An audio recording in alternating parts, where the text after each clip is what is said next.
And last, but by all means least, Mr. John Cleese. 20 seconds. No, it's a damn shame he won't come out. He's bitter, you see.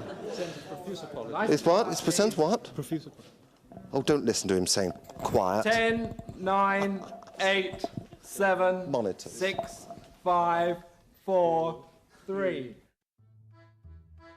In the history group I'm in, we have a special focus on Soviet history, and often that involves talking about the cultural significance of nations like Ukraine, Belarus, Russia, Georgia, Romania, and so on.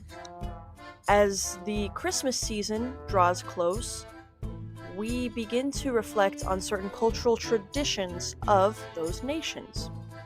Now, it is important to note that the nations that I just listed have an Orthodox Christian majority, which celebrates Christmas, i.e., Nativity, on the 7th of January. The Nativity of Christ, being Christmas, is celebrated on the 7th of January, according to the Old Orthodox calendar. In terms of modern traditions, there is a post-Soviet tradition of all of your festivities being done during the New Year's holiday. The New Year is the biggest holiday on the post-Soviet calendar, and anyone who knows any Russians, Belarusians, or Ukrainians knows how hard they go for the New Year celebration. I myself spent some time in Russia and was there for the New Year's celebration.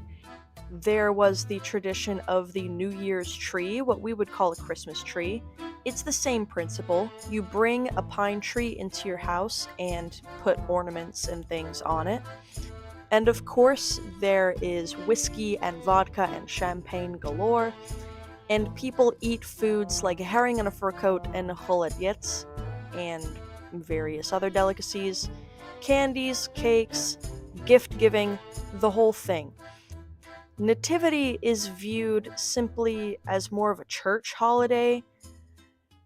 My parish here in the US does not have a midnight service, but I know that many churches in Russia do have midnight services for the Nativity. I can't explain it to you. Some people would say it has to do with pre- and post-Soviet traditions, but I really don't know the reason why. Of course, in the Soviet Union, they made an effort to suppress Christianity and Christian holidays and celebrations. So, Nativity being on the 7th of January was something that these people knew of and wanted to suppress. Gathering trees to decorate your home, which was a practice in Russia at the time, the practice of having a Christmas tree being a practice that was predominantly Germanic but was brought to the rest of the world because of Queen Victoria. Christmas trees or nativity trees were a thing. Nativity season is now completely centered around the new year, that being drinking, gift giving, decorating, etc. In terms of reenacting, if you're going to have a reenactor Christmas party that is predominantly Soviet, I would definitely say encourage people to call it a New Year's party just for the sake of cultural accuracy. It's also good to keep in mind the type of foods and alcohols that would have been present at a celebration like that. And it's perfectly acceptable to incorporate modern post-Soviet traditions because that's just more fun and you get a bigger spread of stuff. You have the old and new calendar. The new calendar, which is in line with the secular calendar, celebrates Christmas/Nativity on the 25th of December. And the old calendar, we celebrate Nativity on the 7th of January. But still, they incorporate Western Christmas traditions into the Nativity holiday, whereas traditionally in the post-Soviet nations where they celebrate Nativity on the 7th of January, giving gifts isn't so much of a big thing. That's definitely the New Year's tradition.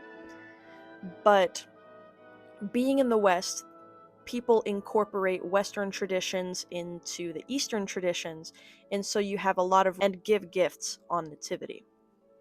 And lest we forget, Ded Moroz and Snegurachka, the Russian symbols of winter festivity. Ded Moroz often being equivocated to Western Santa Claus, but Ded Moroz, meaning Grandfather Frost in Russian, is more of an embodiment of the spirit of winter, whereas Santa Claus, the fictional character, is based on the factual Saint Nicholas. Ded Moroz, with his granddaughter Snegurachka, Snegurachka meaning snow maiden, ride in their troika, led by 3 horses named after the 3 winter months. Art and folklore depicting them often shows them bringing winter across the land and joy to the kids.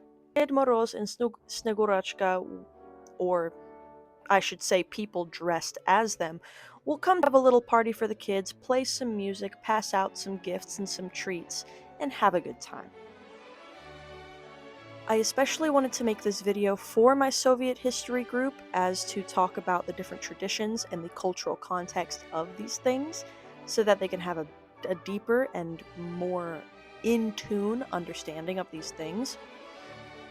I also think that it would be a great idea if you decided to create a New Year's tree for your Soviet reenactor Christmas party. I'll try and find some good examples for you and put them up on the screen of just inspiration for what you might want to do if you so choose. Regardless, it's a good time all around, and I encourage everyone to just have fun, enjoy the season, and remember why we do what we do.